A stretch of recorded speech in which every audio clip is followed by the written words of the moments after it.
시청자 여러분 안녕하십니까? 뉴스온 시작하겠습니다. 공수처는 두 번째로 발부받은 체포영장 집행을 위해 경찰과의 논의를 이어가고 있습니다. 윤 대통령 측은 영장을 강경하게 집행할 경우 내전으로 갈 수도 있다고 말했습니다. 자세한 내용 현장 취재기자 연결합니다. 이경국 기자. 네, 공수처입니다. 네, 공수처가 2차 집행을 위한 준비를 이어가고 있는데 구체적인 내용 취재된 부분이 있습니까? 네, 지난 집행 실패를 만회하기 위해서 공수처 구체적인 방안들을 고심하고 있습니다. 우선 1차 집행 때 현장에서 촬영한 영상들을 분석을 하고요. 또 철조망 설치 등 대통령 경호처의 추가적인 대응 조치 상황 역시 자체적으로 파악하고 있는 것으로 전해졌습니다. 동시에 경찰과도 실무 협의를 이어가고 있는 상황인데 다만 2차 영장 집행 시점 여전히 함구하고 있습니다. 서울 한남동 관저 앞에서 지지자 등과 충돌할 가능성 그리고 또 경호처의 격렬한 저지를 고려해서 야간이나 주말에 집행할 가능성도 열려 있는 상황입니다. 네, 이번 체포영장 유효기간은 확인이 됐습니까? 네, 공수처는 여전히 이번 체포영장의 유효기간을 극비에 붙이고 있습니다. 한 차례 집행에 실패한 뒤에 비판이 쏟아졌던 만큼 집행 성공을 위한 수사 보안 유지에 주력하고 있는 것으로 보입니다. 체포영장 유효기간은 통상 7일인데 판사가 인정할 경우 그 이상도 가능한 만큼 더 긴 기간을 공수처가 확보해뒀을 거라는 관측도 나오고 있습니다. 그리고 윤 대통령 측은 오늘 체포영장 집행에 응할 수 없다면서 경고성 발언까지 쏟아냈다고 하는데 이 내용도 전해주시죠. 네, 윤 대통령 측 오늘 외신 기자 간담회 진행했습니다. 이 자리에서 체포영장은 위법하다면서 불법 수사에 응할 수 없다는 주장을 계속 이어갔습니다.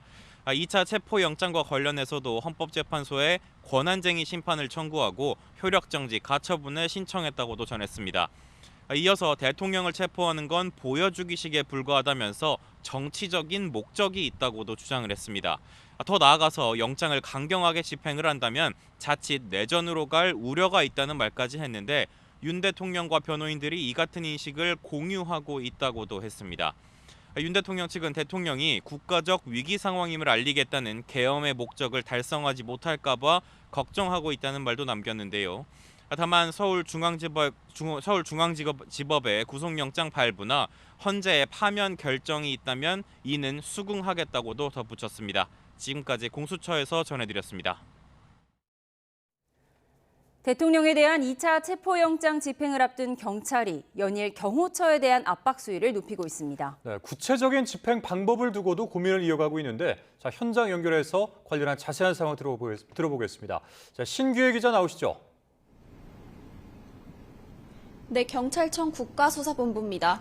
네, 1차 집행 당시에 경호처와 수싸움에서 밀린 것으로 전해지고 있는데 경찰이 경호처의 압박 수위를 높이고 있다고요. 네, 경찰 특수단은 오늘 1차 체포영장 집행을 방해한 26명의 신원을 확인해달라는 공문을 경호처에 보냈다고 밝혔습니다. 경찰은 신원이 확인되면 개인별로 가담 정도와 불법 행위 여부를 종합적으로 고려해 입건 여부를 정하고 추가 신원 확인도 이어갈 거라고 밝혔습니다. 경호처 간부들을 향한 압박도 이어지고 있습니다. 경찰은 두 차례 출석 요구에 응하지 않은 박종준 경호처장, 김성훈 경호처 차장에게 각각 3차 출석을 요구한 상태고요. 이광우 경호본부장, 이진하 경비안전본부장도 경찰의 2차 출석 요구를 받은 상태입니다.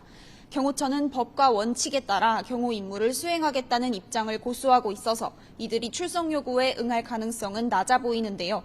경찰이 경호처 간부들을 상대로 체포에 나설 가능성도 커지고 있습니다. 체포영장은 어떤 식으로 진행될 것으로 전망됩니까? 네, 경찰과 공수처가 윤 대통령 체포영장 집행의 방식이나 일정을 아직 구체적으로 협의하지는 않은 거로 보입니다. 오늘 경찰청 국가수사본부를 방문한 국민의힘 의원들의 말에 따르면 국민의힘 조은희 의원은 우종수 국수본부장이 공수처가 경찰에 협의 요청을 한 사실은 있지만 공식 협의한 적은 없다고 말했다고 전했습니다. 다만 지난 1차 집행 때보다 인력을 대폭 늘리는 건 유력해 보입니다. 앞서 체포영장 집행을 막기 위한 경호처의 저항이 거셌던 데다 며칠 사이에 관저에 철조망이 설치되는 등 경계가 강화되고 있기 때문입니다. 형사기동대 등 기동력과 실전 경험을 갖춘 인원들이 대거 배치될 것으로 보이는데요. 다만 우종수 국수본부장은 오늘 국민의힘 의원들을 만난 자리에서 특공대나 장갑차, 헬기 동원은 검토하고 있지 않다고 밝혔습니다. 지금까지 경찰청 국가수사본부에서 YTN 신규입니다. 네, 전해드린 것처럼 공수처와 경찰이 조만간 2차 체포영장 집행에 나설 걸로 보이는데요. 관저 앞으로 가보겠습니다. 이에 따라서 강추위에도 대통령 관저 주변에서는 탄핵 찬반 양측 집회가 이어지고 있습니다. 자, 현장에 취재 기자가 나가 있습니다. 배민혁 기자. 네, 서울 한남동 대통령 관저 앞에 나와 있습니다. 네, 지금 관저 앞 분위기 어떻습니까? 네, 이곳 대통령 관저 입구를 중심으로 한남대로 일대에는 여전히 윤 대통령 탄핵 찬반 집회가 이어지고 있습니다. 오전까지는 참가자들이 많지 않았지만 낮이 되면서부터는 인원이 늘며 양측 사이의 긴장감도 높아지고 있습니다. 영하 10도에 달하는 강추위가 이어지고 있는 만큼 집회 참가자들은 방한용품으로 중무장한 모습도 볼 수 있습니다. 외투에 장갑은 물론 은박으로 된 담요 등으로 체온을 유지하고 따뜻한 차와 음식을 먹으며 추위를 견디고 있습니다. 태극기와 성조기를 든 윤 대통령 지지자들은 대통령을 지키자며 탄핵과 체포영장 모두 무효라는 취지의 발언을 이어가고 있습니다. 그러면서 윤 대통령과 함께 싸워나가겠다는 의지를 보이기도 했는데요. 이에 맞서 탄핵 탄성식 집회 참가자들은 윤 대통령이 내란 주동자라며 수사기관을 향해 당장 2차 체포영장을 집행하라고 촉구하고 있습니다. 또 윤 대통령의 퇴진뿐 아니라 국민의힘도 내란에 동조했다며 해체해야 한다고 주장했습니다. 일부 찬반 집회 참가자들이 길에서 마주칠 때 고성이 오가기도 하는데요. 경찰이 집회 사이에 울타리를 세워두고 통제하고 있어서 지금까지는 직접적인 물리적 충돌이 벌어지지는 않았습니다. 관저 앞 경비도 삼엄하게 유지가 되고 있다고요? 네, 그렇습니다. 지난 1차 영장 집행 시도 당시보다는 집회 인원이 적은 만큼 이 투입된 기동대 인원들은 적은 모습인데요. 하지만 관저 입구 주변을 중심으로 경호와 경비는 삼엄하게 이루어지고 있습니다. 관저로 향하는 입구 주변에는 경찰 기동대 버스가 여러 대 놓여 있는데요. 외부에서 관저 입구를 바라볼 수 있는 시야가 차단된 상황입니다. 또 철문 너머 관저로 향하는 길목에도 차벽이 세워진 것으로 보입니다.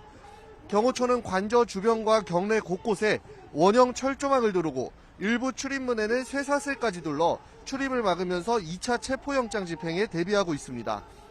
또 2차 체포영장 집행을 두고 일각에서는 경찰이 형사기동대나 특수장비를 동원할 가능성도 제기되는 만큼 경호처가 직전 체포영장 집행 당시보다 대비태세를 강화했을 거라는 예측이 나오고 있습니다. 지금까지 서울 한남동 대통령관저 앞에서 YTN 배민혁입니다. 어제 국회 재표결에서 부결되긴 했지만 내란 특검은 그 필요성에 여야 공감대가 이루어지고 있고 실제 협상이 이루어질 공산도 적지 않습니다. 일단 야권은 제3자 추천 방식 등 수정된 내란 특검법을 재발의했고 국민의힘은 이와 별개로 자체 특검법 입법 논의를 시작하겠다고 맞섰습니다. 국회로 가보겠습니다. 박규현 기자. 네, 국회입니다. 네, 먼저 오늘 야당이 발의한 수정된 내란 특검법 어떤 내용인가요? 네, 민주당 등 6개 야당은 오늘 오전 내란 특검법을 수정해 국회에 제출했습니다. 우선 특검 후보 추천은 야당이 아닌 제3자, 대법원이 하는 것으로 규정했습니다. 또 특검 후보자를 거부하거나 재추천을 요구할 수 있는 야당 비토권 조항도 뺐습니다. 여기에 야당은 특검 수사 인력과 수사 기간도 줄이면서 사실상 한 발 물러선 모양새를 취했는데요. 최상목 대통령 권한대행의 거부권이나 여당의 반대표 명분을 없애고 이탈표를 자극하면서 특검 수용을 압박하려는 것으로 풀이됩니다. 다만 무인기를 이용해 북한으로부터 공격을 유도했다는 윤 대통령의 외환죄 혐의를 수사 대상으로 추가했습니다. 이와 별개로 민주당은 어제 본회의에서 내란 특검법이 부결된 걸 두고 국민의힘이 멸망의 길을 가고 있다고 맹비난했습니다. 직접 들어보시겠습니다. 헌정 질서와 민주주의, 법치를 지킬 의사가 없는 집단이라는 점이 확인되었습니다. 멸망한 소돔과 고모라처럼 국민의힘도 8명의 의인이 없어서 멸망의 길로 갈 운명입니다. 국민의힘은 어제 특검법 부결과 관련해 오로지 헌법 정신과 국가의 미래를 생각한 결단이라고 맞받았습니다. 그러면서 자체 쌍특검법을 논의하겠다고 대응했는데요.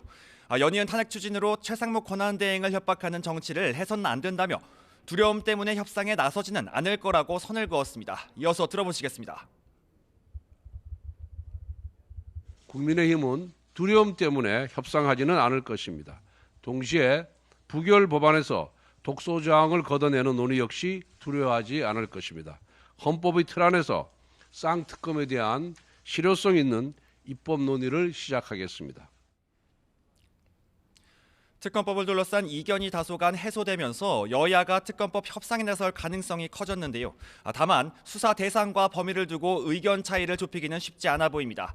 국민의힘 핵심 관계자는 YTN과 통화에서 야권 수정 내란 특검법의 수사 대상이 너무 광범위하다며 사실상 보수 괴멸 특검이 될 거라고 반대 이유를 밝히기도 했습니다.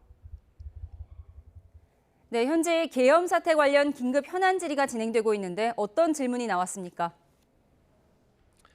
네, 여야는 긴급 현안 질의 초반부터 윤석열 대통령의 탄핵 심판을 두고 양당 중진이 맞붙었습니다. 첫 질의자로 나선 민주당 한정혜 의원은 윤 대통령 탄핵 심판 쟁점인 비상계엄 포고령 조항을 하나하나 읊으며 모두 위헌이라고 주장했습니다. 특히 이에 대한 김정원 헌재 사무처장의 답변을 두고 여당 의원들이 거세게 항의하기도 했는데요. 직접 들어보시겠습니다. 국회와 지방의회, 정당의 활동과 정치적 결사, 집회, 시위 등 일체의 정치 활동을 금한다는 포고령 1호는 우리 헌법에 부합합니까? 정상적인 상황에서라면은 지금 이대로 실행되기는 좀 어려운 상황으로 알고 있습니다.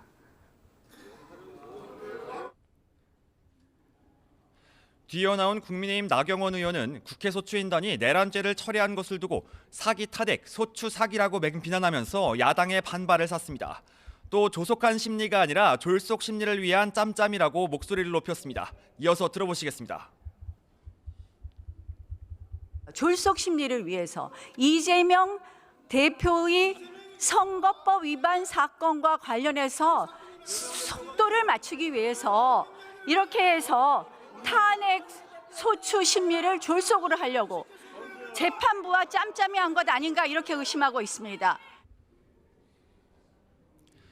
이어진 현안 질문에서 야당은 최상목 대통령 권한대행의 불출석을 두고 전례가 없는 상식 밖의 일이라며 비난했고 여당은 29건에 이르는 민주당의 탄핵 소추 발의 건수를 거론하며 입법 폭주를 멈추라고 맞받아쳤습니다. 네, 전국 혼란을 잠재우기 위해 정부와 여야가 손을 맞잡은 협의체, 그 첫 실무 협의 결과도 전해주시죠. 네, 첫 실무 협의 결과 협의체의 공식 명칭은 국정협의회로 규정됐습니다. 국정협의회는 최상목 대통령 권한대행과 우원식 국회의장 그리고 국민의힘 권영세 비상대책위원장과 민주당 이재명 대표 4인으로 구성됩니다. 하지만 당초 오늘 실무협의의 목적이었던 의제 결정은 마무리되지 않았고 다음 협의로 미뤄졌습니다.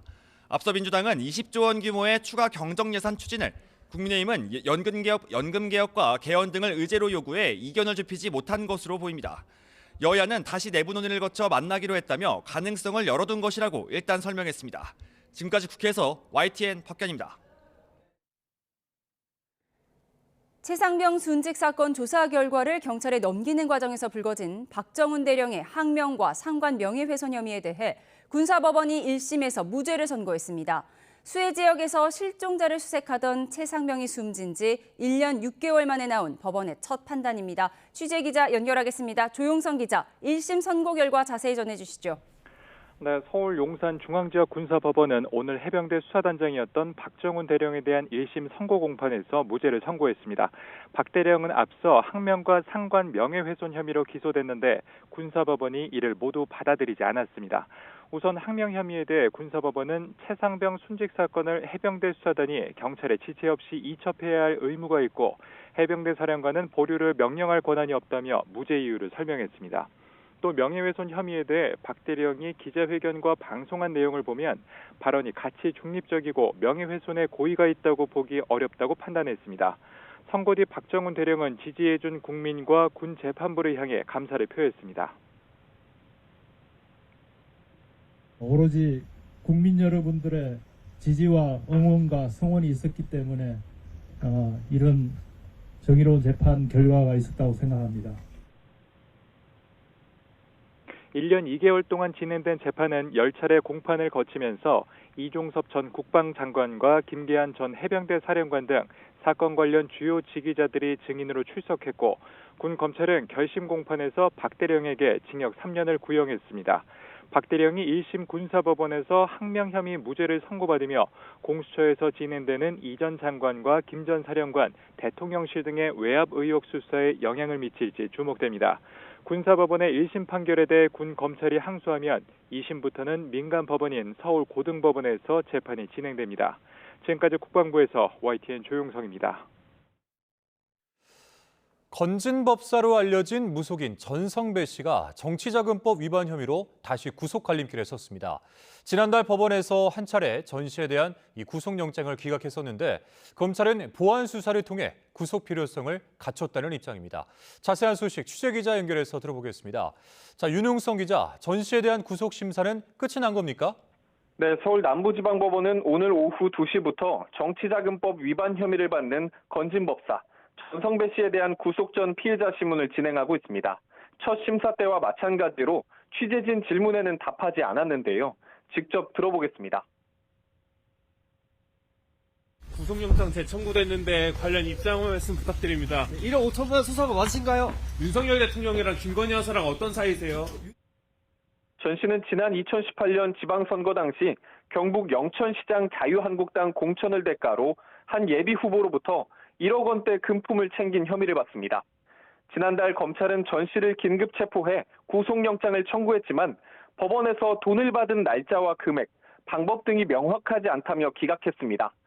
검찰은 보강 수사를 통해 전 씨가 받은 불법 정치자금 규모를 1억 5천만 원 상당으로 특정하는 등 기각 사유를 보완해 재청구했다고 밝혔습니다.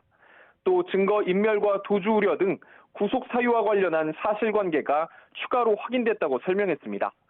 검찰은 전 씨에게 돈을 건넨 예비 후보도 함께 입건하고 둘 사이를 연결해줬다는 의혹을 받는 당시 자유한국당 윤한홍 의원실 보좌관도 참고인 신분으로 조사했습니다. 전 씨는 윤석열 대통령 부부와의 인연을 내세워 여러 이권에 개입했다는 의혹도 받는데요. 앞선 압수수색으로 이른바 법사폰 석 대 등을 확보한 검찰이 이번에는 전 씨 신병을 확보해 정치권 전반으로 수사를 확대할 수 있을지 주목됩니다. YTN 윤홍성입니다.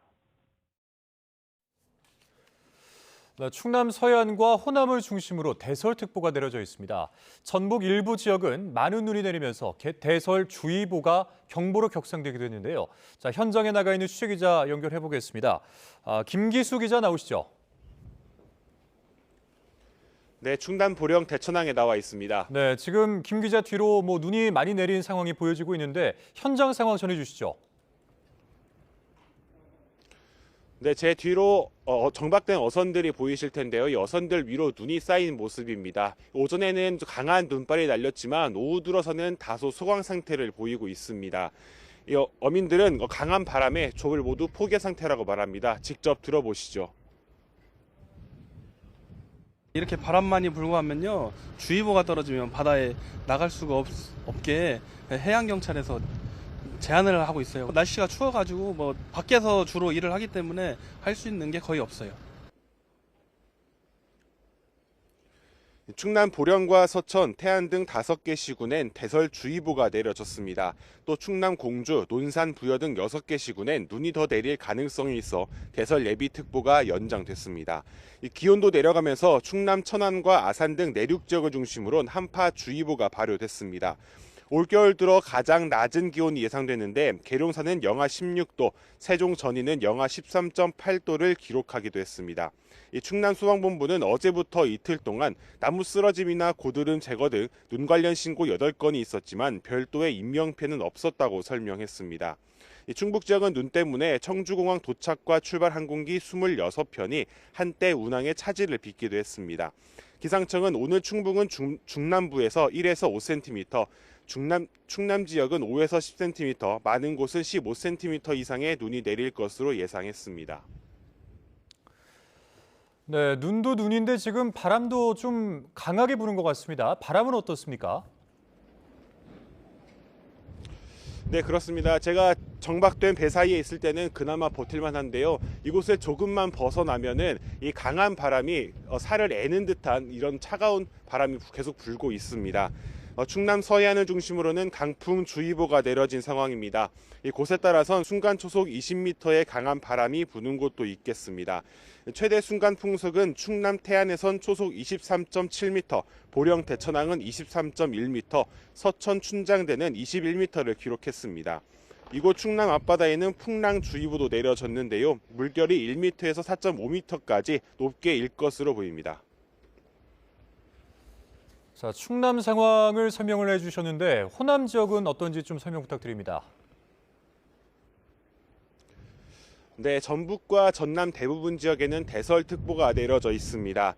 특히 오후 1시 반과 2시 25분 각각 김제와 고창에 대설주의보가 경보로 격상됐고 전북 군산과 부안, 전남 한평과 영광에도 대설경보가 발효됐습니다. 또 순창과 남원, 임실 등 호남 지역 13개 시군은 기온이 급격하게 떨어지면서 한파주의보가 내려진 상태입니다. 기상청은 내일까지 전북 지역엔 최대 15cm, 전북 서해안과 남부 내륙 인근은 20cm의 눈이 더 내릴 것으로 보고 있습니다.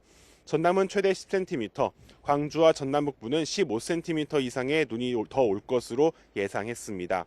행정안전부는 중앙재난안전대책본부 1단계를 가동하고 대설위기경보 단계를 관심에서 주의로 높였습니다. 이 눈이 내리는 지역은 가시거리가 짧고 빙판길과 도로 살얼음이 생길 수 있어 차량 운행에 주의해야 한다고 강조했습니다.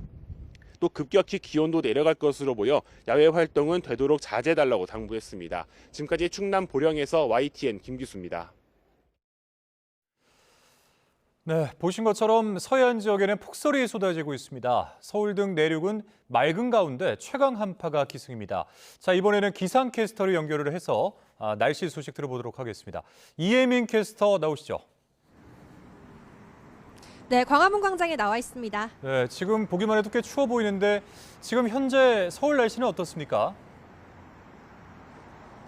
네, 현재 서울의 맑은 하늘이 드러난 가운데 찬바람만 쌩쌩 불고 있습니다. 종일 강력한 한파가 기승을 부리고 있는데요. 오늘 낮 동안에도 서울 기온이 영하 8도 선에 머물고 있고요. 체감 온도는 무려 영하 15도까지 떨어져 있습니다.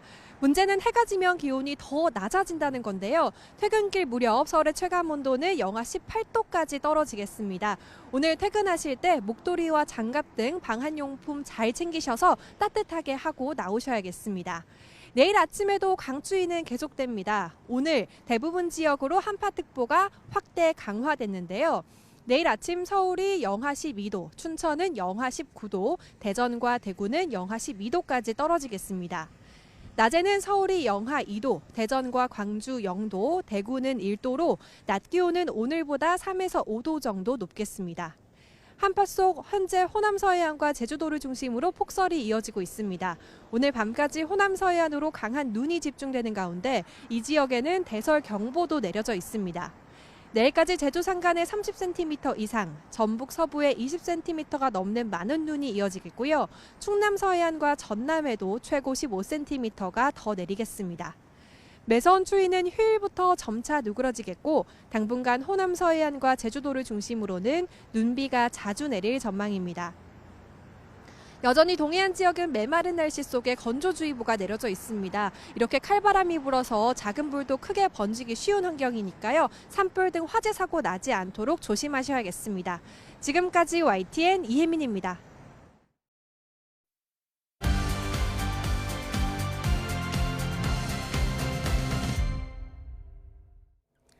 정치의 겉과 속을 들여다보는 정치론 시작합니다. 오늘은 윤기찬 국민의힘 법률위 부위원장, 조기현 민주당 법률위 부위원장과 함께합니다. 두 분 어서 오세요.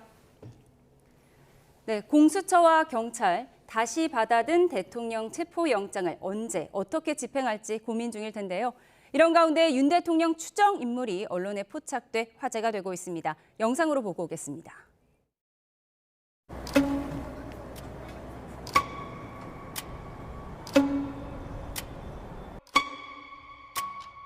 제가 들은 정보로는 이미 용산을 빠져나와서 제3의 장소에 도피해 있다.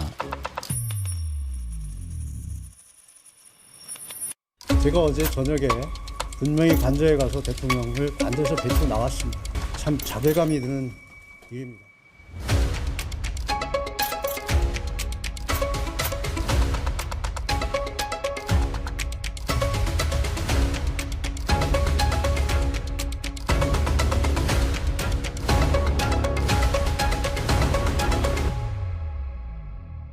이게 무슨 뭐 야간에 동물의 세계에서 뭐 곰이 나타났다, 호랑이가 나타났다 찍어낸 뭐 그런 모습하고 다르게 뭐가 있겠습니까? 사실. 예. 너무나 부끄러운 얘기죠. 그 도피설 나오는 것 자체가 대한민국의 국격을 너무너무 떨어뜨리는 일입니다.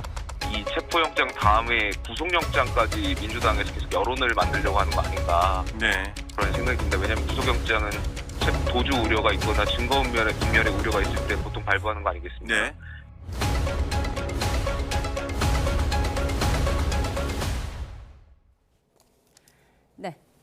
민주당이 도주서를 제기한 뒤에 대통령 측이 반박 기자회견을 하는 동안 윤 대통령 추정 인물이 포착이 된 건데 추정 인물입니다만 맞다면 도피서를 잠재우려는 계산된 행보였다 이렇게 볼 수 있을까요? 또 뭐 그렇지 않다고 또 윤석열 의원이 아까 방송 매체하고 인터뷰해 보니까 그런 것 같지는 않고 아마 저게 일상적인 그 행보였을 수도 있어요. 산책이었다. 그러니까 예를 들면 뭐 특정한 목적을 갖고 해당 장소에 나타났다기보다는 일상적인 그 산책로였는데 그것이 이번에 카메라에 잡혔다 이렇게 볼 수도 있는 거고.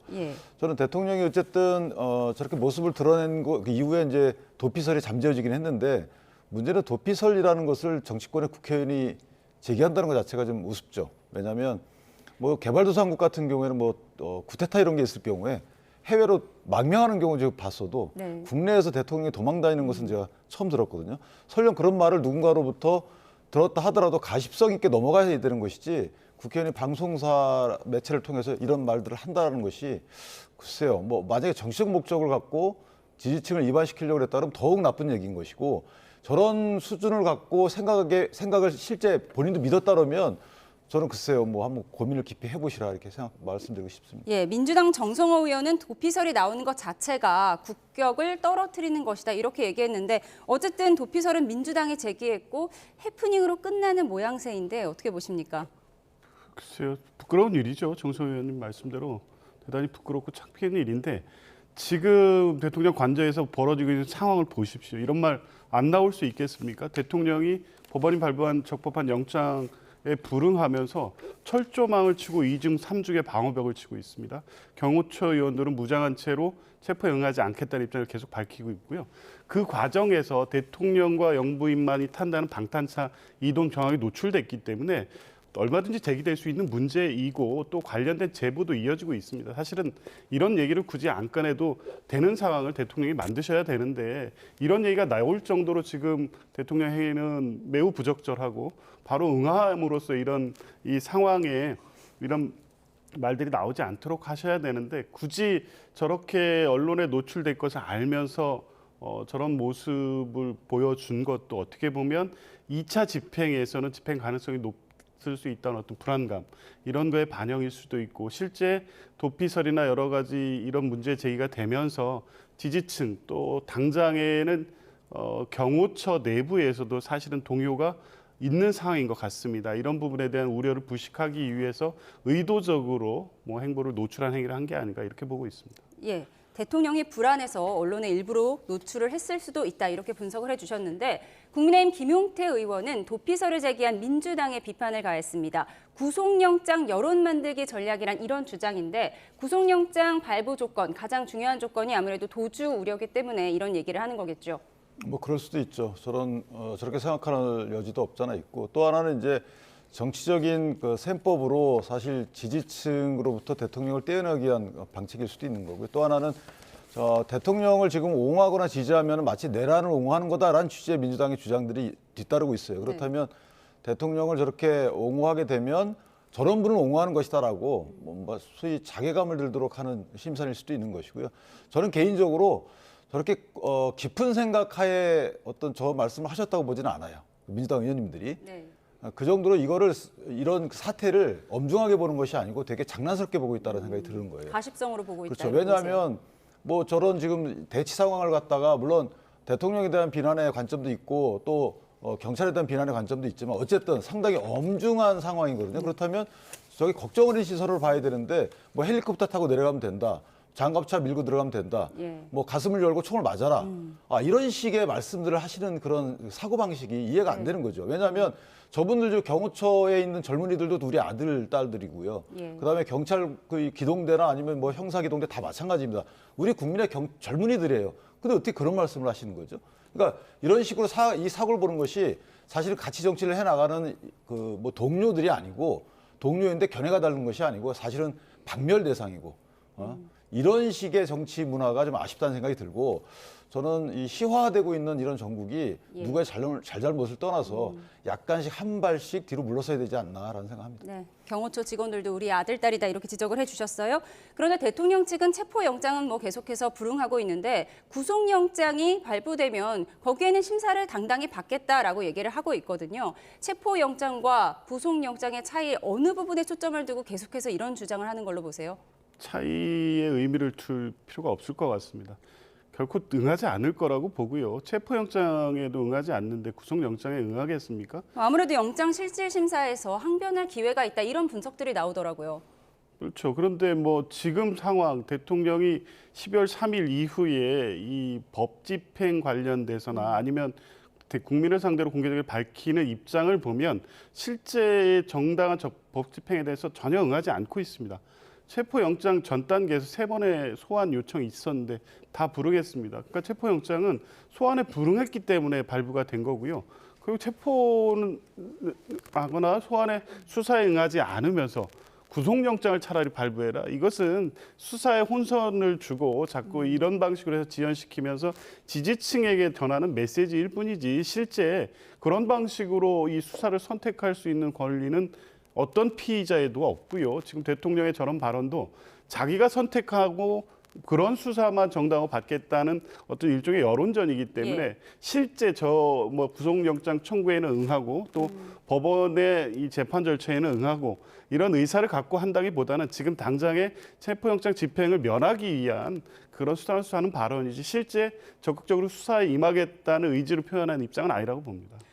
서부지법이 아니라 중앙지법에서 발부받아 오면 영장에 응하겠다고 했는데 그럼 이 부분도 그냥 전략이라고 보세요? 그렇죠. 그것도 말도 안 되는 거죠. 서부지법이 관할 위반이 아니라는 것은 3번의 판단이 있었던 거 아니겠습니까? 첫 번째 영장 발부가 있었고요. 그것에 대한 이의 신청에서 이 사유로 윤석열 대통령 측이 지적했던 관할 위반이라든가 공수처의 수사권 문제라든가 이런 부분에 대해서 서부지방법원이 하나하나 위법이 아니라는 판단을 했습니다. 그리고 이번에 재발부한 영장은 1차 발부된 영장과는 또 다른 영장 전담 판사가 발부한 것으로 알려져 있습니다. 그럼 이 법원의 문제가 아니라 판사의 문제 그리고 편향성 문제를 계속 지적했는데 그러면 그게 중앙지법에 가면 달라지겠습니까? 사실은 달라지지 않습니다. 공수처가 발부 조건이 조금 더 까다로울 수 있다 이런 분석도 나오더라고요. 그렇지는 않을 거로 봅니다. 그러니까 공수처가 최초에 서부지법을 그 발부 신청 영장을 신청한 것이 이 주소지 관할에 한 이유 이상의 어떤 특별한 다른 의미가 있다고 보지는 않지만 만약에 중앙지법에 했다고 하더라도 이 정도 사안에선 체포영장은 당연히 발부됐고요. 그렇다고 하면 논란을 피하기 위해서라도 그럼 중앙지법에 영장 신청하면 되지 않느냐는 주장을 하고 있는데 그 논란을 그러면 다시 그렇다고 해서 중앙지법에 영장 신청을 한다는 것은 지금 윤석열 대통령과 국민의힘의 어떤 부당한 주장을 그대로 인정하는 꼴이 될 수밖에 없기 때문에 법원 공수처로서도 그 주장을 수용하는 방식으로 수사를 하면 뭐 그 주장에 끌려가는 모양새가 된다는 것을 경계하는 입장에서 서부지방이 낸 거고 서부지법에 이번에 다른 판사가 판단한 거 아닙니까? 이것에서 응하지 않으면서 중앙지법에서 발부하는 영장에 응하겠다? 어떤 피해자가 이 법원에 따라 발부되는 영장, 이 영장은 되고 저 법원에서 발부된 영장은 안 되고 이런 선택을 어떻게 할 수 있겠습니까? 중앙지방법원에 영장을 청구해라. 이러한 요청은 진실성이 없다라고 조 의원께서는 설명을 해주셨는데 지금 2차로 발부된 체포영장에 대해서도 권한쟁의 심판과 가처분, 효력정지 가처분 신청을 낸 상황이죠. 조금 전에 2차 외신 브리핑이 있었는데요. 근데 이건 좀 문제가 있어요. 왜냐하면 서부지방법원에 일단 영장 전담이 2분이 계신데 왜 서부지방법원의 공수처가 원래 전속적 관할로 되어 있는 공수처법을 사실상 피해가면서까지 했느냐. 물론 해석의 여지는 있지만 어쨌든 공수처법에 따르면 중앙지방법원이 하는 게 일단 맞아요. 특별한 사유가 있지 않는 한. 그다음에 이 사건을 아시다시피 인지한 사건이 아니고 중앙지방검찰청으로부터 이관받은 사건이에요. 그러면 중앙지검으로 보낼 사건을 왜 서부지방법원에 영장을 신청하냐 이 말이죠. 이게 하나 문제가 있고 오늘 또 국민의힘의 윤상현 의원과 주진우 의원 측에서 법원 행정처하고 공수처에 문의를 했어요. 이 대통령 체포영장을 중앙지방법원에 청구한 적이 있느냐? 대답할 수 없다는 거예요. 그러면 중앙지방법원에 혹시 청구했다가 기각당한 거 아니냐? 이런 지금 논란도 있을 수 있는 거거든요. 그렇기 때문에 서부지방법원에 청구한 게 아니냐. 만약에 중앙지방법원에 청구했다가 기각당하고 그 기각됐던 사실을 서부지방법원에 청구할 때 설시하지 않았다면 그거 법 위반이에요. 원래 그 영장 청구 시에 동일한 범죄 사실로 한번 청구했던 사실이 있으면 그걸 반드시 기재해야 되거든요. 그러니까 결국은 주진우 의원실과 윤상현 의원실이 물어봤는 법원 행정처에 물어봐도 가르쳐주지 않고 없으면 없다 그러면 될 거거든요. 공수처에 물어봐도 대답하지 않아요. 근데 공수처장은 국회 나와서 모든 걸 다 얘기하고 있는데 왜 그거는 수사에 지장이 있다고 얘기를 안 하죠? 그러니까 결국 국내심에서 일각에서 의심하는 것처럼 애당초에 중앙지방법원에 청구했는데 기각당한 거 아니냐. 그래서 서부지방법원에 다시 청구한 거 아니냐. 이런 식의 의혹이 제기되는 정도까지 이르는 거죠. 그렇다면 이건 공수처와 경찰이 분명히 여기에 대한 메시지를 내줘야 되는 거고 또 하나는 체포영장이라는 것은 사실은 조사를 강제로 데리고 와서 한다는 거거든요. 근데 대통령이 구속영장을 바로 청구하라고 하는 것은 나는 가서 조사할 때 아무 얘기도 하지 않겠다는 거예요. 소위 묵비권 내지 진술거부를 하겠다는 거거든요. 그거 법적 권리입니다. 그러면 데리고 가가지고 48시간 또 앉혀놔봐야 아무 말씀도 안 할 거예요. 그럼 조사의 의미가 없는 거죠. 그럼 조사가 무의미하면 48시간 정도 끌고 가서 앉혀놓고 국민께 보여주는 이런 모습 이외에 실익이 없다는 거죠. 조사에 실익이 없어요. 그럼 바로 구속영장 치는 거죠. 이런 식으로 다음 절차로 나가야 되는 것인데 지금 영장 갖고 지금 며칠을 소비한 거죠. 자, 이런 모습이 과연 공수처와 경찰이 이전했던 그런 모습을 똑같이 보여주는 것이냐. 저는 아주 특이한 모습이라고 봐요. 묵비권을 행사하면 체포에 실익도 없을 것이다. 이렇게 지적을 해주셨어요. 그런가 하면 최근 비상계엄 직후 급락했던 국민의힘 지지율이 상승하고 있다는 여론조사 결과가 잇따라 나왔는데요. 저희가 그래픽 보면서 정리를 해보도록 하겠습니다. 그래픽 보여주시죠. 네. 우선 엠브레이크 퍼블릭과 K스탯 리서치, 코리아 리서치, 한국 리서치가 실시한 NBS 여론조사 결과입니다. 네, 국민의힘이 6%포인트 상승하고 민주당이 3%포인트 하락해서 4%포인트 차의 지지율을 보이고 있습니다. 이어서 미디어 리서치 조사한 결과를 보시겠습니다. 네, 국민의힘이 40%, 민주당이 40.4%입니다. 소수점 차이죠. 오차 범위 내로 근접한 지지율 보이고 있고요. 이어서 한길 리서치 조사 보시겠습니다. 네, 국민의힘이 36.3%, 민주당이 37%로 나타났습니다. 역시 오차 범위 내로 비슷한 수치로 나타나고 있습니다. 네, 조 의원님 얼마 전에 이제 대통령 지지율이 너무 높게 나왔다. 한 여론조사를 지적하면서 민주당이 고발도 검토하겠다고 했는데 이건 정당 지지율의 추세니까요. 이 추세를 어떻게 보고 계세요? 뭐 추세상은 보수 결집이 이루어지는 것은 사실인 것 같습니다. 반면에 이제 민주당의 지지는 상승 요인이 크게 작동하지 않기 때문에 정체돼 있는 것이고요. 수치는 뭐 수치를 그대로 보면 될 것 같은데 중요한 것은 그렇다고 해서 지금 국민의힘이 주장하는 탄핵이나 내란 관련돼서 또 체포영장 불응의 정당성에 대한 국민 여론이 올라가고 있냐, 또 그건 아닙니다. 체포의 필요성에 대한 것, 그리고 신속한 탄핵과 파면의 필요성에 대한 국민 여론은 압도적으로 여전히 높습니다. 그러니까 정당 지지율이라는 게 지금 국민 일반이 그 정당의 지지율에 대한 동의 의사가 높아지면서 저와 같이 접점을 이루는 것은 아니라는 것은 분명해 보이고요. 이 상황이 이렇게 장기화되면서 사실은 체포영장 집행만 갖고 벌써 2주가 지나가고 있지 않습니까?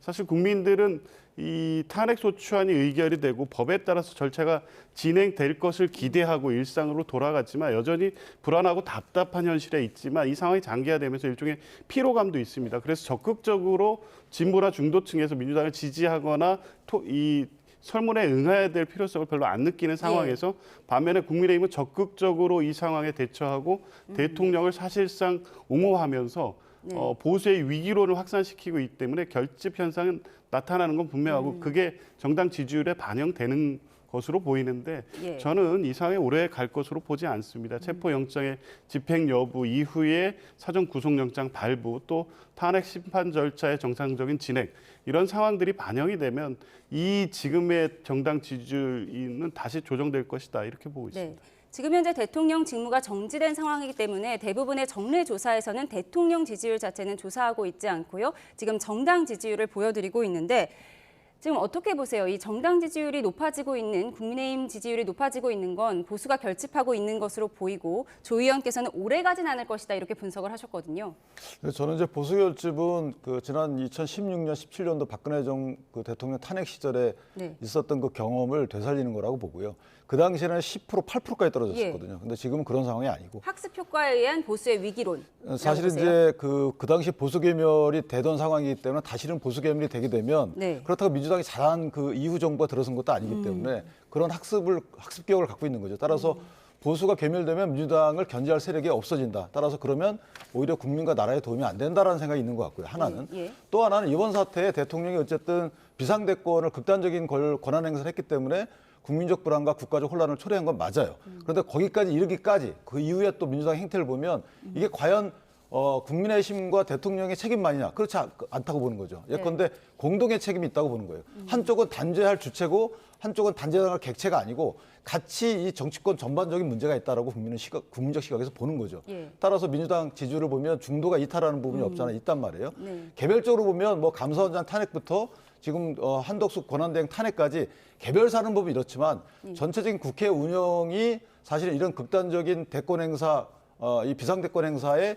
원인으로 작용한 여지도 있다라는 것에 대해서 예. 국민적 공감이 약간은 있는 것 같아요. 그래서 이걸 공동 수습해야 되는데 네. 실제 민주당 입장에서 보면 이것을 본인들 정치적 유리 지형 형성의 하나의 뭐 기폭제로만 쓰는 것이지 네. 국가가 국정 안정을 위해서 노력하는 모습이 안 보인다.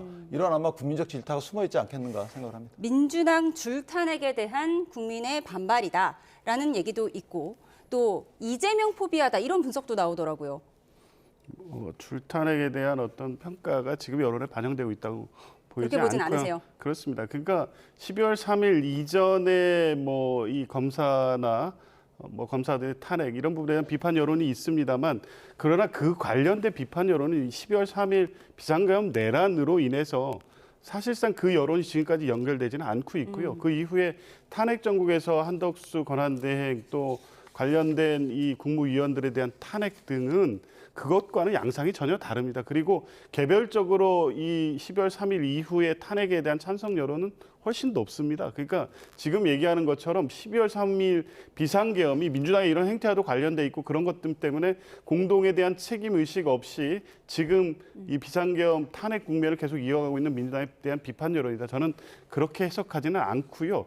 어떻게든 이 불확실한 상황을 빨리 해소하고 전국을 안정을 찾기를 기대하고 그거에 대한 민주당의 역할이 있는 것인데 사실은 민주당이 할 수 있는 범위는 제한돼 있는 거 아닙니까? 네. 지금 법에 의해서 영장이 집행되고 탄핵 심판 절차가 진행되고 있는데 거기에 국회 소추단으로서 민주당이 참여하고 있고 또 이 법원의 영장 집행이라는 것은 수사기관이 하는 거기 때문에 민주당이 직접적으로 관여해서 당장의 어떤 뭐 처리를 할 수 있는 문제는 아님에도 불구하고 어찌됐든 이런 것들이 지연되고 이런 상황이 계속되는 거에 대한 피로감들은 분명히 있는 거죠. 그런 상황일 경우에는 어쨌든 이것을 해결해 주기를 바라는 여론이 민주당으로 모일 수밖에 없고 그런 답답한 심경이 적극적 지지에서는 약간 물러선 양상으로 지금은 나타나고 있지만 결국 이 상황도 아까 말씀드린 것처럼 체포영장의 집행이라든가 수사의 진척도 탄핵 심판 절차의 진행 여부 이런 상황에 의해서 곧 반전을 될 것으로 기대하고 있습니다. 근데 이거는 해결하고 넘어가야 될 과정인 것이지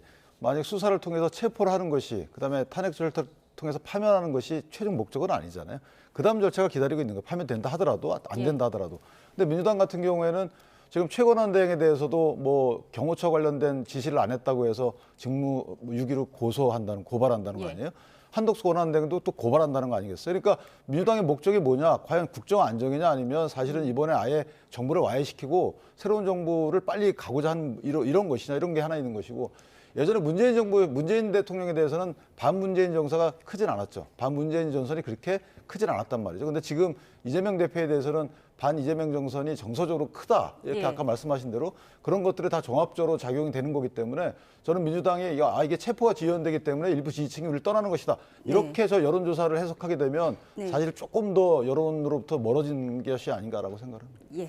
여론의 추이를 살펴봤고요. 어제 이른바 쌍특검법 재표결에서 내란 특검은 2표 차이로 또 김여사 특검법은 4표 차이로 부결돼서 결국 폐기가 됐습니다. 민주당은 내란 특검법부터 즉시 재발의했는데요. 권성동 국민의힘 원내대표는 두려움 때문에 협상하지는 않겠다고 강조했습니다. 여야 원내대표의 목소리 듣고 오겠습니다. 국민의힘이 결국 몰락의 길을 택했습니다. 국가 이익에 우선하여 양심에 따라 직무를 행해야 한다는 헌법상의 책무를 저버리고 내란 수사를 방해한 국민의힘은 헌정질서와 민주주의, 법치를 지킬 의사가 없는 집단이라는 점이 확인되었습니다. 10명의 의인이 없어서 멸망한 소돔과 고모라처럼 국민의힘도 8명의 의인이 없어서 멸망의 길로 갈 운명입니다. 본회의 표결 결과 모두 부결되었습니다. 이는 오로지 헌법 정신과 국가의 미래만을 생각한 정부와 여당의 결단입니다. 국민의힘은 두려움 때문에 협상하지는 않을 것입니다. 동시에 부결 법안에서 독소조항을 걷어내는 논의 역시 두려워하지 않을 것입니다.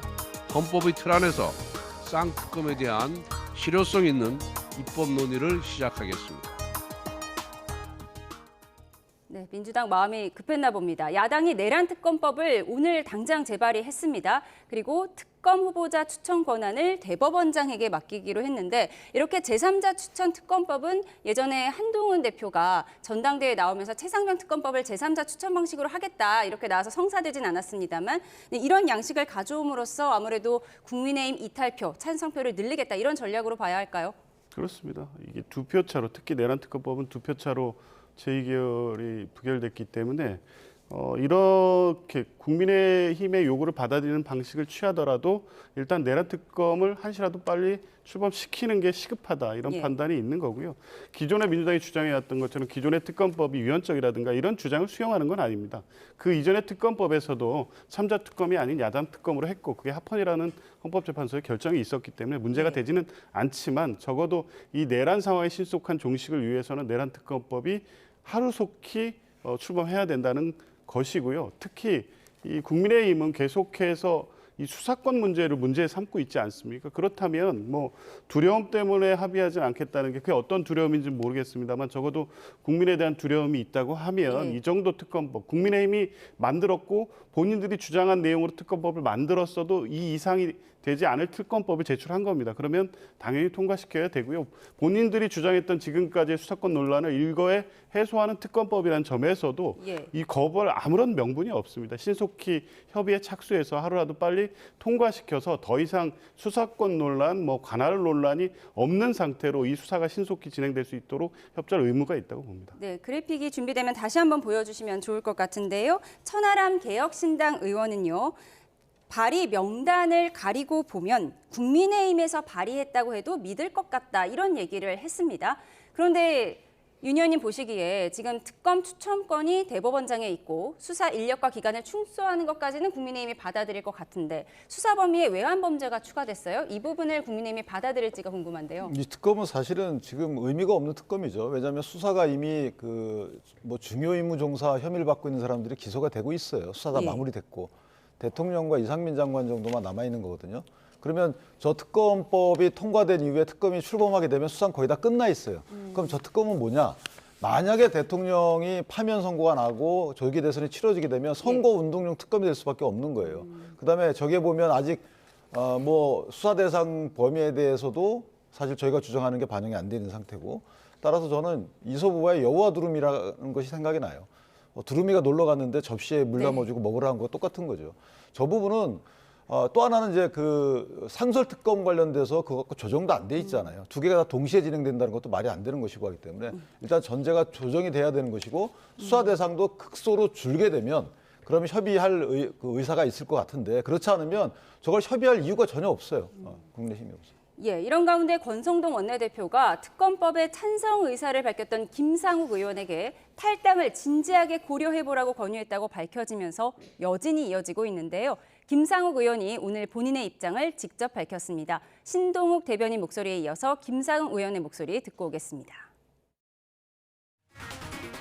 당론은 어떤 지도부가 강요하는 특별한 입장이 아니고 저희 당 108명 의원들이 의원총회를 거쳐서 결정되는 일종의 집단 지성의 결과물입니다. 김상욱 의원이 지금까지 의원총회에 나와서 본인의 입장을 얘기한 적이 단 한 번도 없습니다. 본인의 생각이 다른 부분이 있으면 얘기를 해라. 그러면 뭐 그것이 당론에 반영될 수도 있고 또 김상욱 의원이 어떤 생각을 가지고 있는지 다른 동료 의원들이 또 그게 설득이 되면 뭐 거기에 당론에 영향을 미칠 수 있는 것이다. 원내대표님께서 탈당하라 하신 말씀은 뭐 추정컨대 저도 탈당을 요구한다기보다는 당론을 좀 더 무겁게 더 많이 고민해 달라는 취지로 이해하고 싶습니다.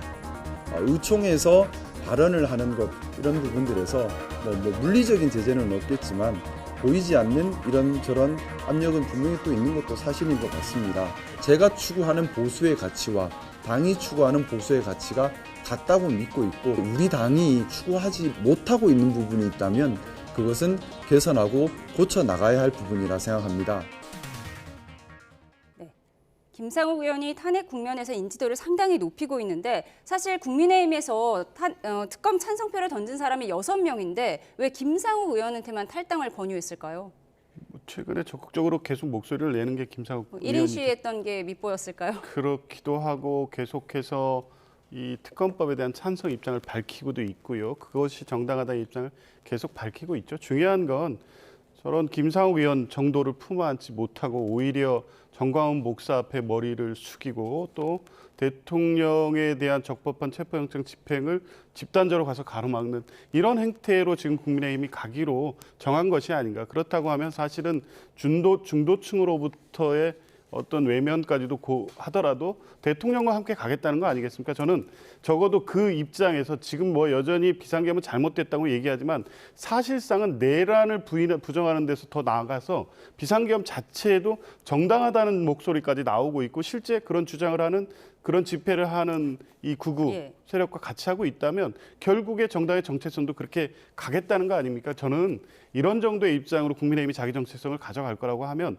대통령의 파면 결정이 나온다고 하면 본인들 역시도 정계 은퇴를 할 그런 정도의 각오를 하고 지금의 주장을 한다면 그 주장은 존중을 하겠습니다만 마치 이것이 법적으로 어떤 의미가 있고 허용될 수 있는 주장인 것처럼 하면서 저런 행태를 보이고 당 내부에서 그나마 소신 있는 목소리를 내는 의원들을 당에서 밀어내려고 하는 방식으로 간다고 하면 결국에 어떤 국민도 그런 국민의힘을 보수 정당으로서 또 그리고 향후 수권 정당으로서 인정할 수는 없을 것이다. 이런 말씀드리고 싶습니다. 네, 신동욱 대변인이 당론이 결정되면 따르는 게 당연하다 이렇게 얘기를 했는데 사실 탄핵 국면에서 더 강한 목소리를 낸 사람도 있어요. 조경태 의원은 더 강한 목소리를 내고 있는데 일부에서는 조경태 의원은 육선이라서 건드리지 않고 김상욱 의원은 초선이라서 권성동 원내대표가 탈당을 권유하는 등 건드리는 거 아니냐 이런 비판도 나오더라고요. 김상욱 의원은 사실은 사사건건 다 반대했죠.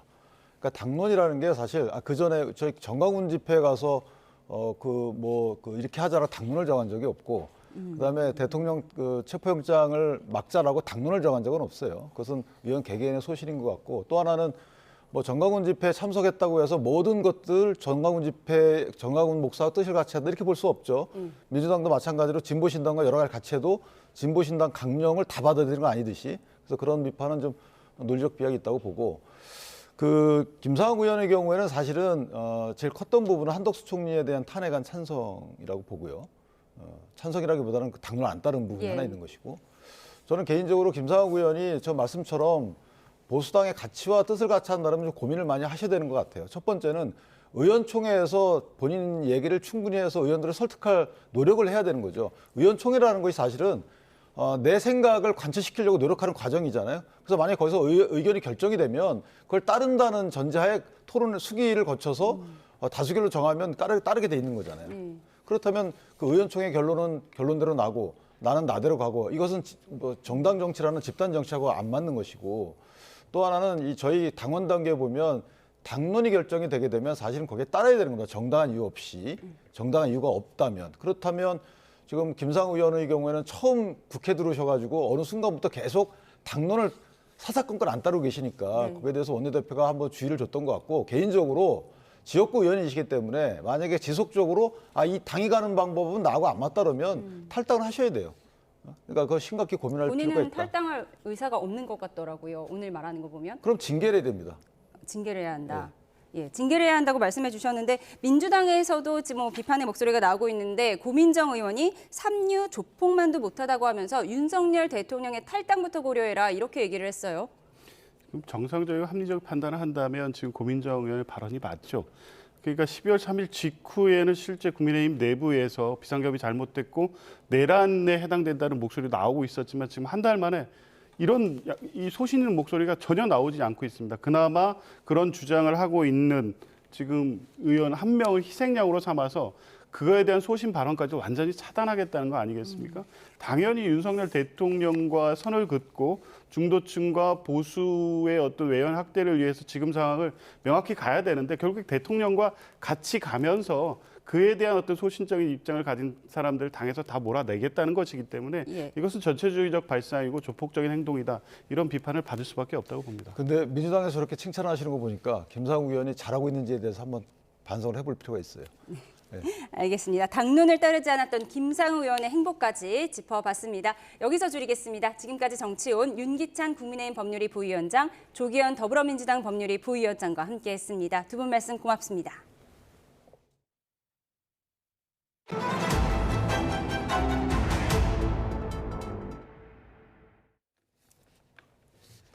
새벽에 도심 길거리에서 10대 여성을 흉기로 무참하게 살해한 박대성에게 1심에서 무기징역이 선고됐습니다. 재판부는 박대성이 살인을 저지른 건 물론이고 추가로 범행하려 한 사실까지 유죄로 판단하면서 전혀 반성하지 않는 태도를 지적했습니다. 나연호 기자입니다. 새벽 시간 도심 속 길을 걷는 10대 여성을 뒤쫓아가 흉기로 무참히 살해한 박대성. 곧바로 또다시 흉기를 들고 추가 범행 대상을 찾아다니기까지 했지만 기억이 잘 안 난다며 끝까지 잡아댔습니다. 기억 전혀 안 나요? 조금씩 나고 있습니다. 1심을 맡은 광주지방법원 순천지원은 구속 기소된 박대성에게 무기징역을 선고했습니다. 무엇보다 한 가족의 외동딸이자 사회 첫 발을 내디디려던 여성이 무참히 목숨을 잃었고 유가족과 또 다른 피해자들의 고통이 크다고 했습니다. 심지어 수사관의 질문에 웃음을 보이거나 농담까지 했다며 반성하지 않는 모습을 지적했습니다. 1심 재판부는 박대성의 살인 혐의는 물론이고 추가로 범행하려 했던 살인 예비 혐의도 모두 유죄로 판단했습니다. 범행 직후에도 흉기를 숨기고 다니며 술집과 노래방에 들어가 누군가를 해치려 한 게 유죄로 인정된 겁니다. 앞서 검찰은 박대성에게 사형을 구형했지만 재판부는 사형이 사법제도의 극히 예외적인 형벌이라며 대법원 판례와 유사사건 형평성을 고려해 무기징역을 선고했습니다. 찢어지죠, 가슴이. 아프고 누구한테 말 먹어두고 이제 죽었습니다. 시민들의 안전을 위해서 사형을 해야 되는데 잘못된 선고합니다. 검찰은 박대성의 판결문을 검토한 뒤 항소 여부를 결정할 계획입니다. YTN 나연호입니다. 자, 여신도들을 성폭행한 혐의로 재판에 넘겨졌던 JMS 총재 정명석 씨에게 징역 17년이 확정됐습니다. 정 씨는 신도들이 세뇌되거나 저항할 수 없는 상태가 아니었다며 혐의를 부인해왔지만 대법원은 혐의를 모두 유죄로 인정하고 원심 판결을 확정한 것으로 전해졌습니다. 자, 자세한 내용 취재기자가 지금 연결되어 있습니다. 자, 차정용 기자, 정 씨에 대한 2심 판결이 최종 확정된 거죠?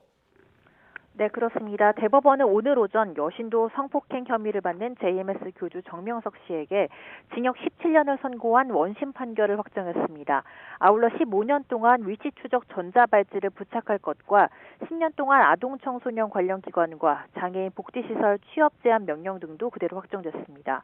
정 씨는 지난 2018년 2월부터 3년 8개월 동안 자신을 메시아로 칭하며 홍콩과 호주, 한국 국적 여신도 3명을 성폭행하거나 추행한 혐의를 받고 있습니다. 앞서 1심에서 정 씨는 징역 23년을 선고받았지만 2심에서는 증거능력 등을 이유로 이보다 6년 적은 징역 17년이 내려졌습니다.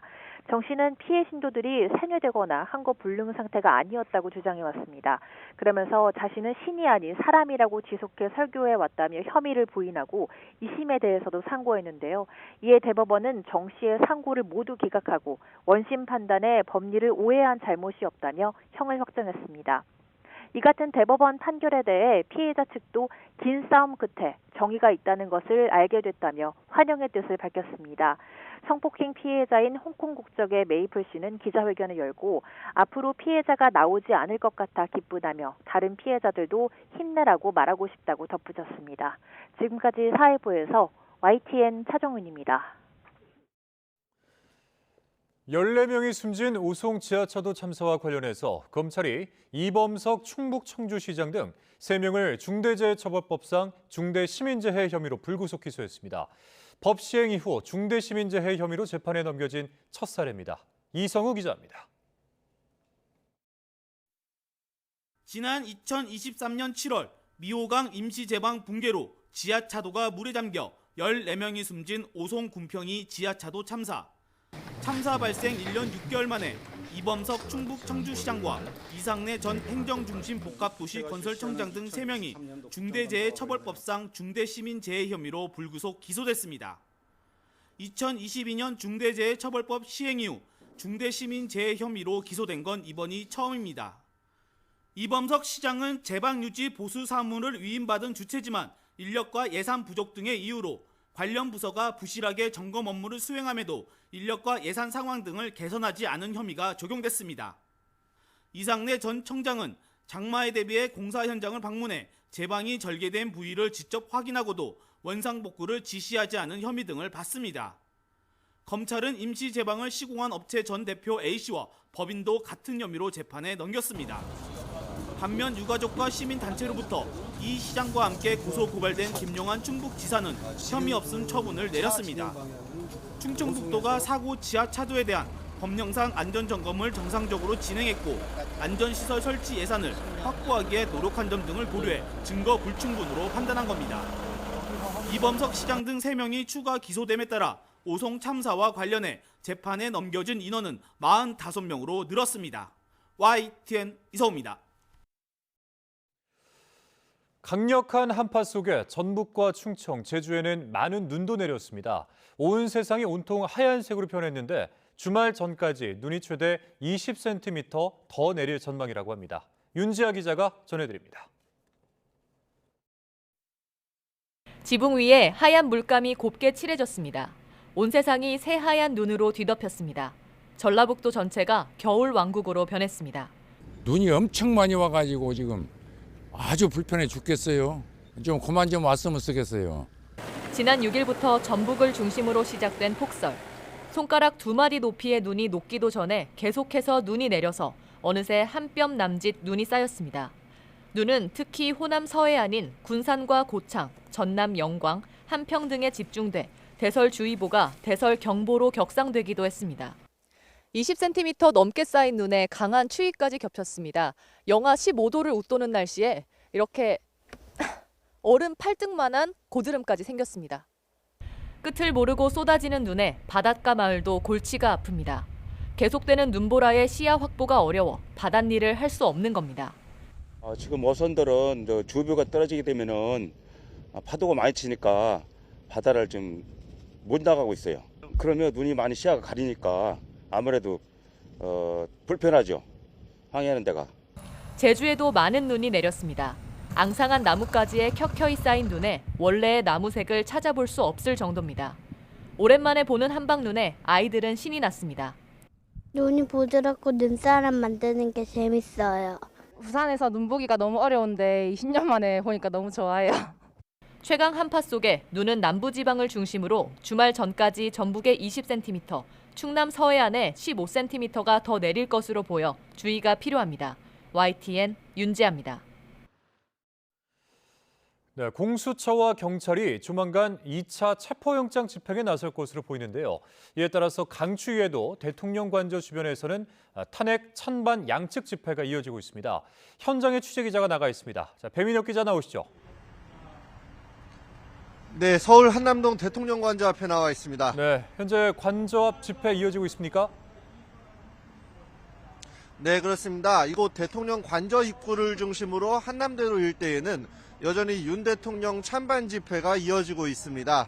오전까지는 집회 참가자들이 그리 많지 않았지만 낮이 되면서부터는 인원이 늘며 긴장감도 고조되고 있습니다. 영하 10도에 달하는 강추위가 이어지고 있는 만큼 집회 참가자들은 방한용품으로 중무장한 모습도 볼 수 있습니다. 외투의 장갑은 물론 은박으로 된 담요 등으로 체온을 유지하고 따뜻한 차와 음식을 먹으며 추위를 견디고 있습니다. 태극기와 성조기를 든 윤 대통령 지지자들은 대통령을 지키자며 탄핵과 체포영장 모두 무효라는 취지의 발언을 이어가고 있습니다.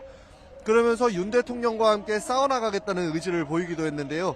이에 맞서 탄핵 찬성 측 집회 참가자들은 윤 대통령이 내란 주동자라며 수사기관을 향해 당장 2차 체포영장을 집행하라고 촉구하고 있습니다.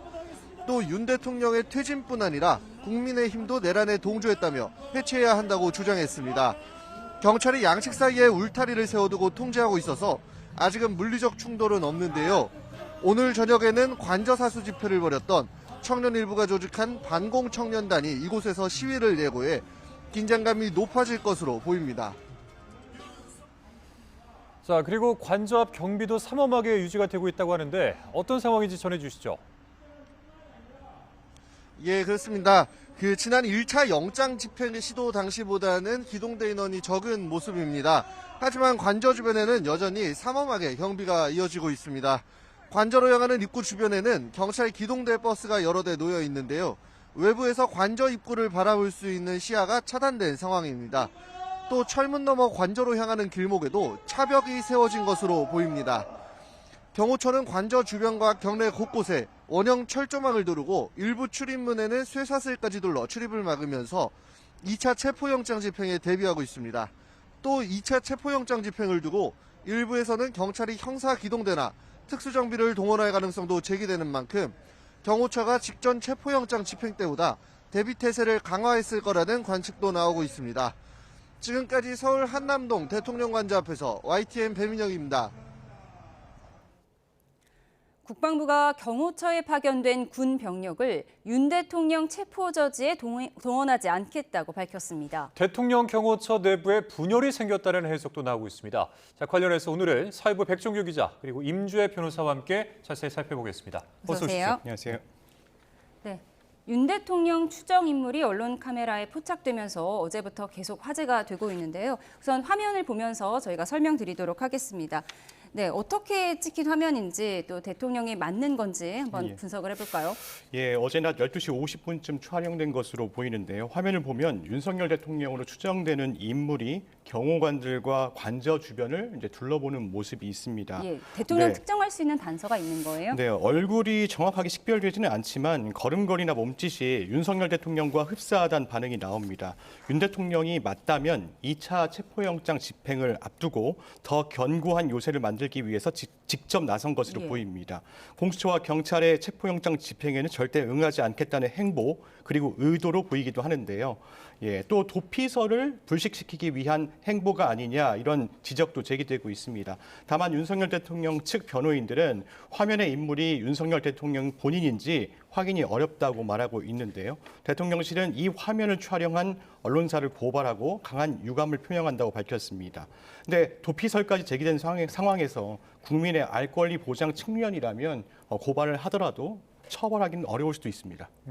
우리 임 변호사님도 아마 이 영상 보셨을 텐데 영상을 보면은 이 윤석열 대통령으로 추정되는 인물이 어떤 뭔가 이렇게 지시하는 듯한 그런 모습도 볼 수 있고 또 이렇게 손짓을 좀 볼 수도 있고 어떻게 보셨습니까? 지금 저 화면 속의 인물이 윤석열 대통령인지 여부는 확인이 된 바가 없습니다. 사실 앞으로도 확인이 되기는 어려울 것 같지만 만약 윤석열 대통령이 맞다고 한다면 지금 언론을 통해서도 뭐 도주설이라고 불릴 만한 윤석열 대통령이 지금 관저에 없다 이런 이야기가 나오고 있는 시점에 의도적으로 본인의 모습을 노출하였다고 볼 여지도 있을 것이고요.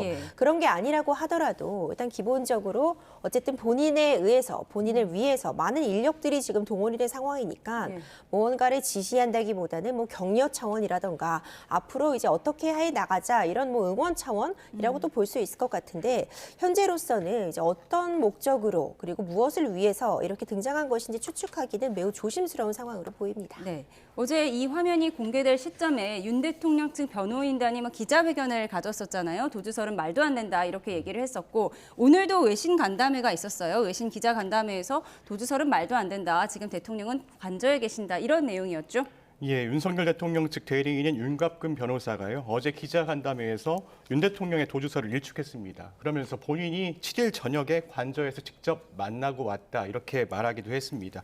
오늘 외신 기자간담회도 열었는데요. 이 자리에서도 윤 대통령이 관저에 있다는 것을 이제 거듭 강조했습니다. 그러면서 의심할 여지가 없다고 부연하기도 했는데요. 관저에 없다고 의심하고 도피설을 제기하는 사람들은 특정 목적, 음모를 만들려는 것이다 이렇게 강조하기도 했습니다. 그러면서 아무리 정치고 특정 목적이 있더라도 정도가 있어야 한다 이렇게 강조하기도 했는데요. 기자들이 윤석열 대통령에 대한 이제 근황을 묻는 질문에는 외견상 건강하다고 말하기도 했습니다.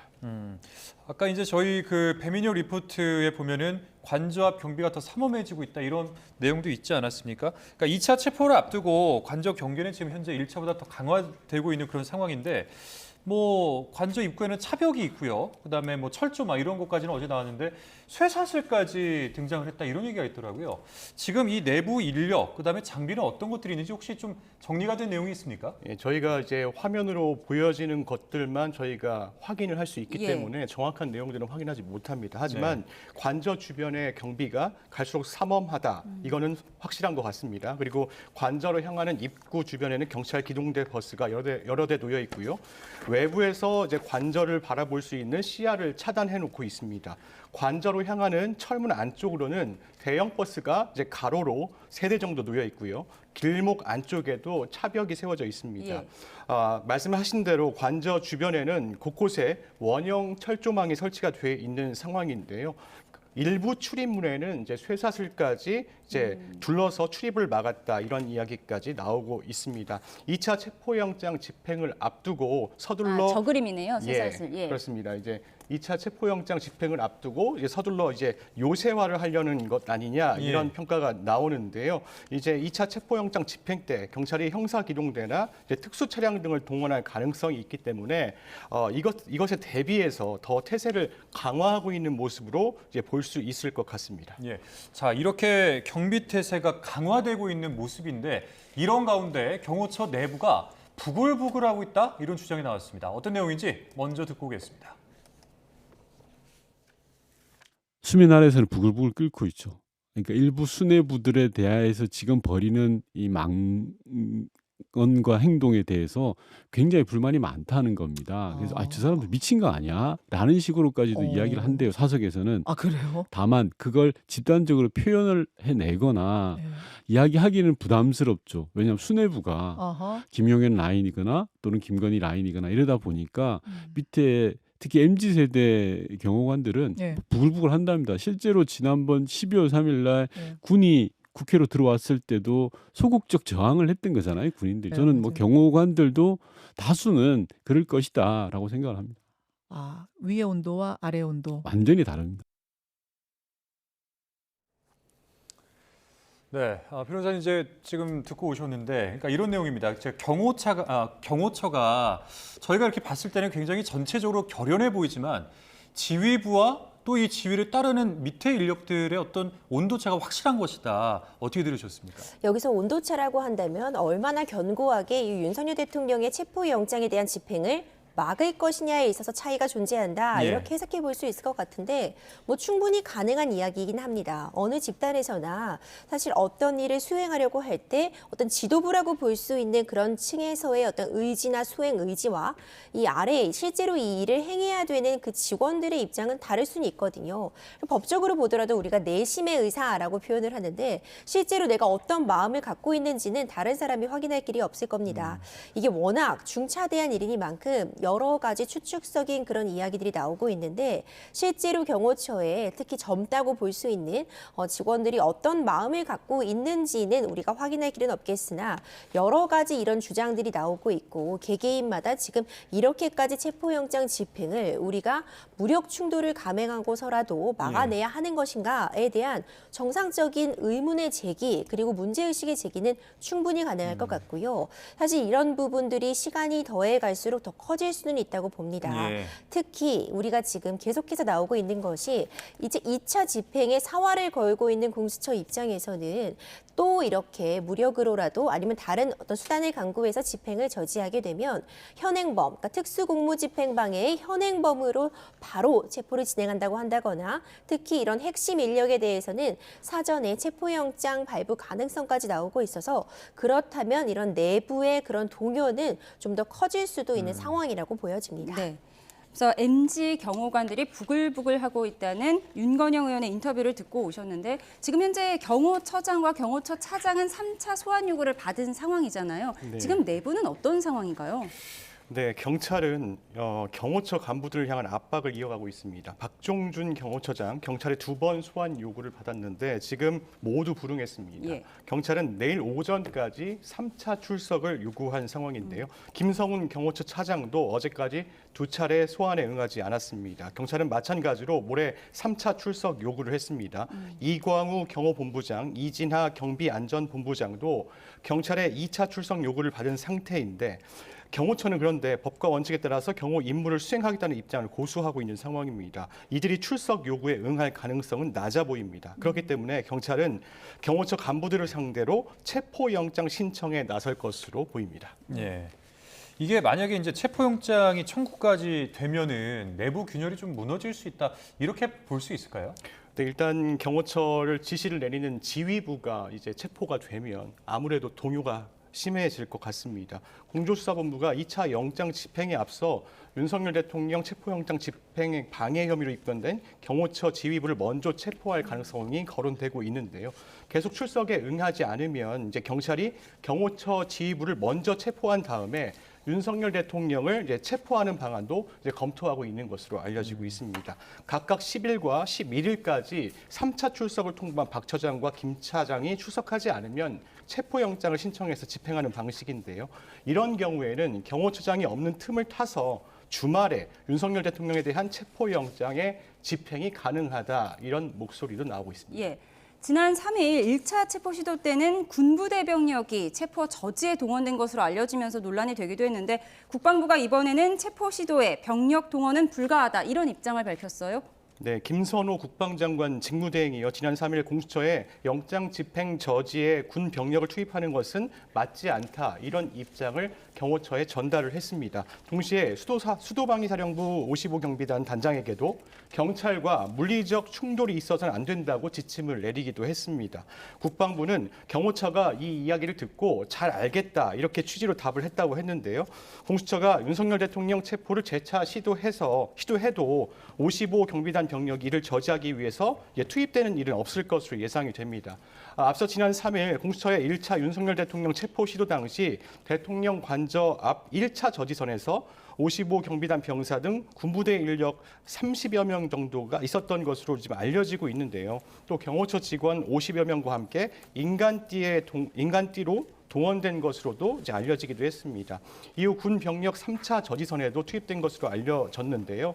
55경비단 대통령 관저 경호를 지원하는 부대이고 주 임무는요 외곽 지역 경비 임무이기 때문에 윤석열 대통령 체포 저지에 동원하는 것은 부적절하다는 게 국방부의 입장입니다.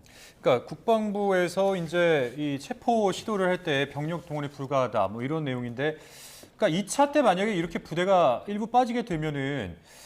경호처 측에서도 좀 인력을 좀 조정하게 되는 겁니까? 어떻게 되는 겁니까?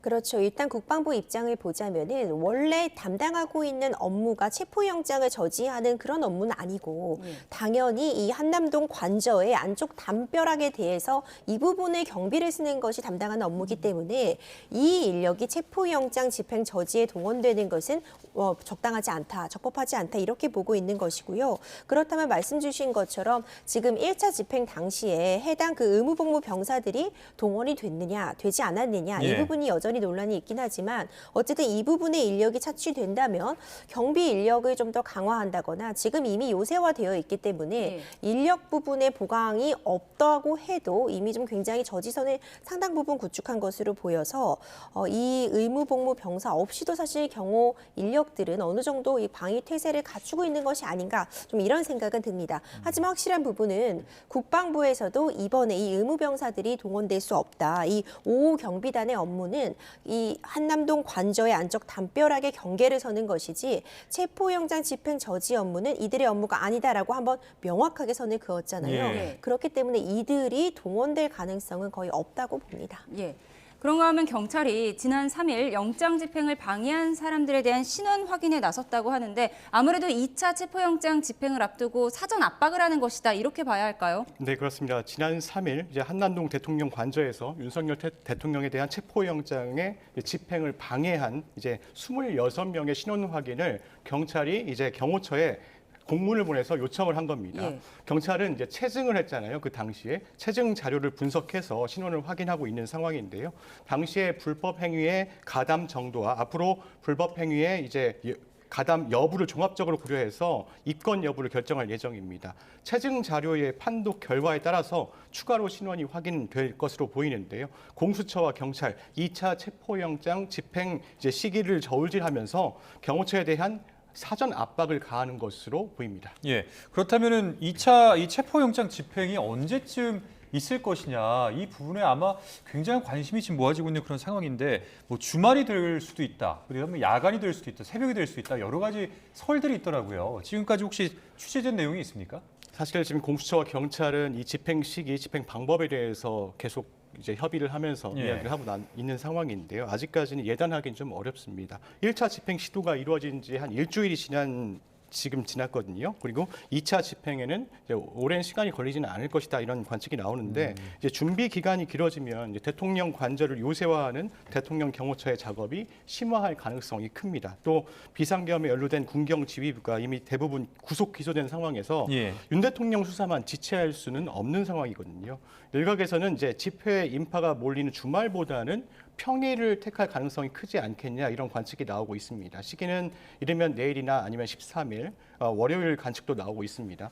경호처장 등이 계속 출석에 불응하면 체포영장 신청을 하고 발부받아서 체포 가능성도 있는데 아까 말씀드린 대로 경호처의 지휘 계통을 먼저 흔든 뒤에 윤석열 대통령의 체포에 나설 가능성도 언급되고 있습니다. 2차 체포영장 집행에 성공하지 못하면 3차 집행은 현실적으로 불가능할 것으로 보입니다. 영장 유효 기간도 일주일 아니면 그 이상으로 관측되는 만큼 준비의 시간을 더 드릴 수는 있는 상황입니다. 다만 영장 집행은 공수처장과 경찰 지휘부의 결단에 달린 문제입니다. 시기 선택은 여전히 유동적인 수밖에 없는데요. 일부에서는 이제 평일 야간에 기습 집행에 나설 가능성도 있다 이렇게 제기되고 있는 상황입니다. 언제 어떤 방식으로 집행될지 지금 뭐 예상이 되지 않는데 다양한 시나리오가 나오고 있어요. 형사 기동대를 투입을 해서 뭐 견인차, 장갑차 동원해서 차벽이고 철조망이고 다 뜯어낼 거다 이런 예상도 나오고 있고요. 경찰 특공대 얘기도 나와요. 지금 어떤 상황인가요? 일단 확실한 건 1차 집행 때보다는 인력을 대폭 늘리는 건 이제 확실한 것 같습니다. 형사 기동대 등 기동력과 이제 실전 경험을 갖춘 인원들을 대거 배치할 것으로 예상이 되는데요. 우종수 국가수사본부장은 이제 오늘 국민의힘 의원들을 만나서 특공대나 장갑차, 헬기 동원은 검토하지 않고 있다 이렇게 말하는 것으로 전해지고 있는 상황입니다. 대신 형사 기동대가 투입될 가능성이 높습니다. 지난해 18년 만에 부활한 형사 기동대가 이제 시도 경찰청 강력팀 형사들로 구성되어 있거든요. 인원을 모두 합하면 1,300여 명 정도 될 것 같습니다. 경찰은 내란죄 수사 상황에서 체포 시도인 만큼 잡음을 차단하기 위해서 형사를 우선 투입하는 게 이제 맞다고 판단한 것으로 보입니다. 경호처 버스가 있잖아요, 차벽들. 이 차벽을 끌어내기 위해서는 이제 크레인 등 중장비를 투입하는 방안도 나옵니다. 경찰은 일단 울타리가 추가 설치된 철조망보다는 관저 정문을 뚫는 데 집중할 것으로 보이는데요. 일단 특수단은 이제 계속 언론에 이야기하는 말은 할 수 있는 방법 모든 동원을 하겠다 이렇게 이야기하고 있습니다. 경찰 특공대 부분도 한번 짚어주시죠. 이게 좀 말이 많더라고요. 부정적 의견도 은근히 있는 것 같은데 어떤 내용입니까, 이거? 네, 경찰 특공대를 투입하는 방안은 현실적으로는 쉽지 않다 이런 이야기들이 많이 나옵니다. 이제 경찰 특공대가 대테러 업무를 전담하는 거거든요. 예. 그렇기 때문에 물리적 충돌뿐만 아니라 사실 법적 문제가 야기가 될 수가 있습니다. 신병 확보도 중요하지만 적정한 절차에 의한 과정도 중요하기 때문인데요. 경찰 특공대는 국가 대테러 체계 최전선에서 국민 안전을 위해서 임무를 수행하는 대테러 특공대입니다. 임무는 대한민국 또는 국민과 관련된 테러 진압, 테러 사건의 폭발물 검색, 테러 사건의 예방, 그리고 저지 활동에 있습니다. 총기 난사나 인질극 등과 같은 이제 특수 중범죄에 대한 무력 진압과 법 집행 등도 이제 임무로 가지고 있는데요. 그런데 특공대 임무가 체포영장 집행과 목적이 맞지 않아서 경찰 내에서도 사실 투입이 회의적인 상황입니다. 이에 따라서 특공대가 보유한 장비인 이제 장갑차가 관저 안으로 들어갈 가능성도 낮아 보입니다. 자, 윤 대변인 윤곽금 변호사 이 진술 거부권을 언급을 했었는데요. 녹취 먼저 듣고 와서 인터뷰 이어가겠습니다. 과거에 조사했던 다른 정치적인 사건들에서도 실제 체포영장이 집행되지 않은 사례가 무수합니다. 여러분들도 다 기억을 하시겠지만. 그리고 그 유명한 정치인들이 나와서 조사받으면서 진술 거부권을 행사해서 피의자 조사가 아무런 의미가 없었던 경우가 많습니다. 그러니까 기소를 하든지 꼭 조사를 해야 되겠다면 사전영장을 중앙지방법원에 청구해라. 그러면 그 절차에 응하겠다는 것이 기본 입장입니다. 네. 체포영장에 응하지 않고 있는 이유를 설명하면서 어차피 묵비권을 쓸 거고 묵비권 쓰면은 실익이 없다 뭐 이런 내용 아닌가요? 그렇죠. 이제 진술 거부권이라고 얘기를 하는데 사실상 이 진술을 거부할 수 있는 권리는 방어권을 보장받을 수 있는 측면에서는 타당한 권리라고 볼 수 있습니다. 실제로 김용현 전 국방부 장관도요 체포 이후에 이제 수사 과정이나 그 이후의 조사를 받으면서 실제로 진술을 거부했다 이렇게 알려져 있어요. 하지만 지금 현 상황을 보면은 구속 상태에서 기소가 된 상황이죠. 그러니까 진술 거부권을 쓴다고 해서 수사가 이루어지지 못하는 것은 아닙니다. 다른 보강 증거들, 다른 진술들을 가지고 가서 이럼에도 불구하고 계속 진술 거부권을 행사하겠느냐라는 방식으로 수사기관이 역으로 되물을 수도 있습니다. 그리고 진술 거부권을 행사하는 게 꼭 항상 유리한 것만도 아닙니다. 지금 윤석열 대통령 입장에서는 뭐 당장 한두 차례는 진술 거부권을 쓸 수 있다고 하고 또 이것이 어떤 부적법한 부분은 없다고 해도요. 사실 중요한 건 본인이 지금 어떤 부분이 억울하고 이 비상계엄 선포가 어떤 상황에서 이루어진 것이며 법적으로 문제가 없다는 점을 적극적으로 입증해야 되는 입장이잖아요. 그렇기 때문에 진술 거부권을 쓴다는 것이 그 자체가 본인에게도 유리한 선택이라고만은 볼 수는 없을 것입니다. 만약에 대통령 체포에 성공을 해서 2차 집행에 성공을 해서 조사를 하는데 묵비권을 계속 행사한다. 그러면 공수처가 쓸 수 있는 카드가 뭐가 더 있을까요? 그렇다면 사실 수사에 난항을 겪을 수는 있겠죠. 하지만 그렇다고 해서 수사가 아예 멈춰질 수는 없을 것입니다. 지금 다른 이 관련자들에 대한 수사가 이루어지고 있고 그에 따라서 지금 기소도 순차적으로 이루어지고 있기 때문에 그런 증거들을 함께 이제 내밀면서 이렇게 지금 확실한 증거들이 있음에도 불구하고 계속해서 진술을 거부하겠는가 이런 식으로 수사를 이어갈 수 있을 것이고요. 계속해서 진술을 거부하는 게 앞서 말씀드린 것처럼 불리한 상황에 처할 수도 있기 때문에 어느 시점에서는 윤석열 대통령 역시도 적극적으로 이런 이 소송 절차, 수사 절차에 임할 수밖에 없다고 봅니다. 그럼 그 다음에 뭐 구속영장을 청구할 수도 있는 겁니까? 그렇죠. 지금 사실 보통 일반적인 경우라고 한다면요.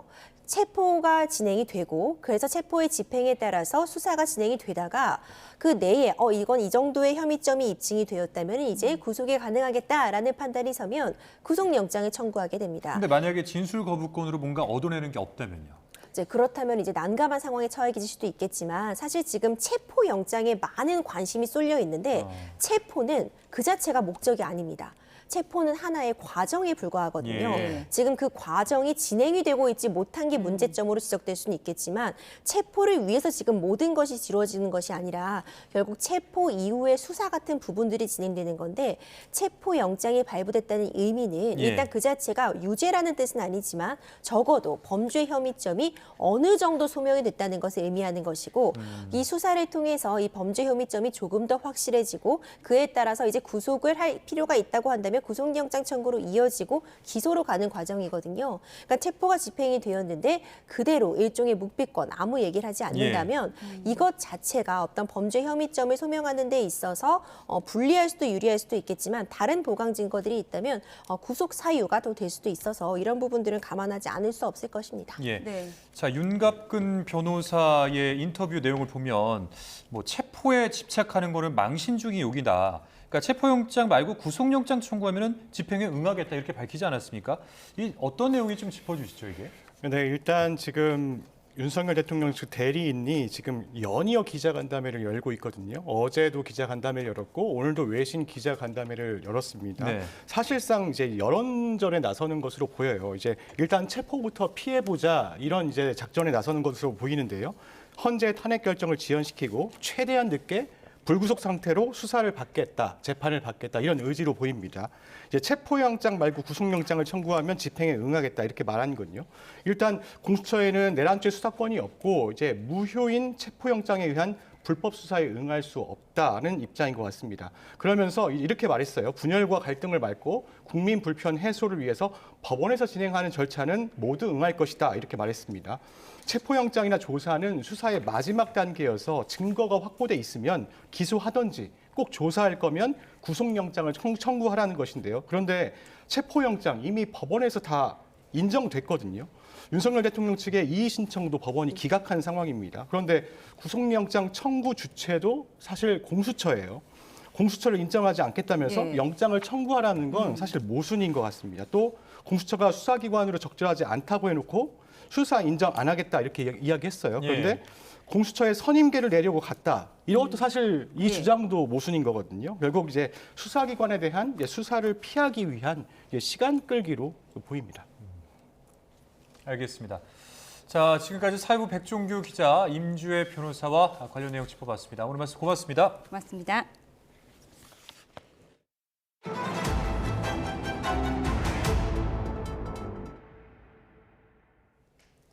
전국 대부분 지역에 한파특보가 내려진 가운데 종일 강추위가 기승입니다. 자, 현장 연결해서 자세한 날씨 알아보도록 하겠습니다. 이예민 캐스터 나와주시죠.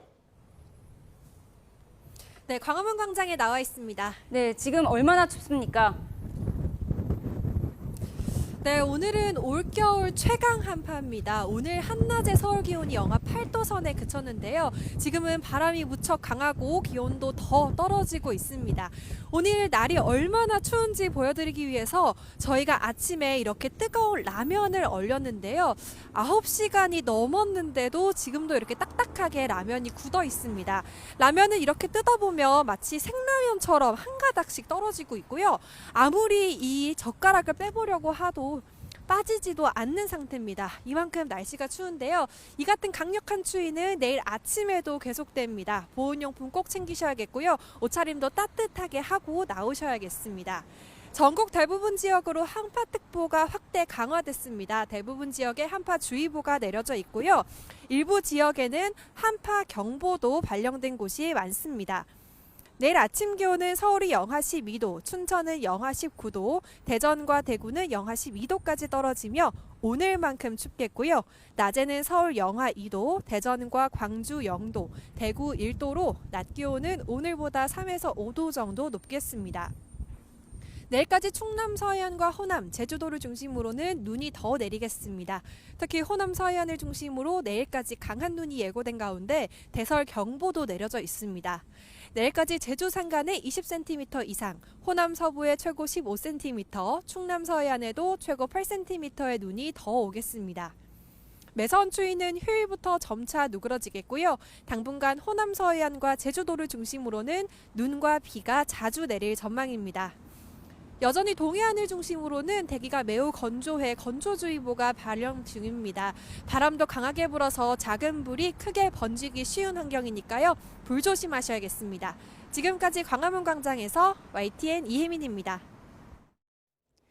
올해 CES에서는 일상 속에 스며든 로봇들이 주목받았습니다. 네, 젠슨 황 엔비디아 최고 경영자가 로봇의 챗 GPT 시대를 언급하면서 로봇에 대한 관심은 더욱 커졌습니다. 미국 라스베이거스에서 최하영 기자가 전해드립니다. 토끼 같은 기다란 귀에 귀여운 얼굴을 한 로봇. 한번 말을 걸어봤습니다. Describe what you see. I see a person smiling and holding a smartphone. 똑소리 나는 대답을 하는 이 로봇은 인공지능을 기반으로 한 감성 로봇입니다. More logistical tasks and social interaction that we do is guiding people, answering questions about products or about different kind of operation that they can have, get them through the right room, kind of a concierge.